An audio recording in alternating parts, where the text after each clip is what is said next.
আসসালামু আলাইকুম রহমতুল্লাহ। আজকে আমরা দেখাবো মক্কার শহরে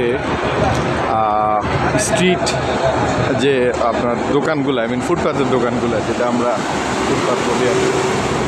তো এখানে মোটামুটি সব কিছুই পাওয়া যায়। আপনার ছোটো বাচ্চাদের জিনিস, নামাজের জায়নামাজ, তারপরে হচ্ছে পাঞ্জাবি, আতর, সব কিছুই। কিন্তু বিষয় হচ্ছে এরা আসলে খুব রিস্কের উপর থাকে অলওয়েজ।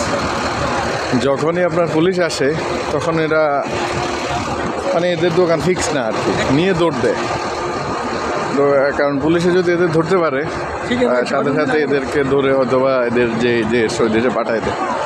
এটা বেসিক্যালি সোমালিয়ান আছে, নাইজেরিয়ান আছে, আরও বিভিন্ন দেশের আছে আর কি, ওরাই বেশি আসলে। তো এই হচ্ছে আর কি বিষয়।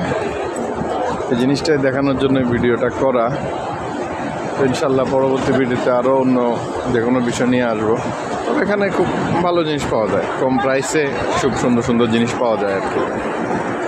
চাইলে আপনারা যারা মক্কা আসবেন দেখতে পারেন, খারাপ না, খুবই কম দামে। ধরেন একটা জায়নামাজ আপনি 5 টাকা দিয়ে নিতে পারবেন। 5 টাকা 5 রিয়াল, বাংলা টাকা হয়তো 150-60 টাকা, এরকম 10 রিয়াল এরকম নিতে পারবেন।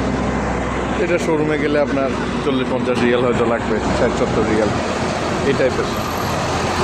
ঠিক আছে, পরবর্তীতে ভিডিও ইনশাআল্লাহ অন্য যে কোনো একটা বিষয় নিয়ে আসবো। আসসালামু আলাইকুম।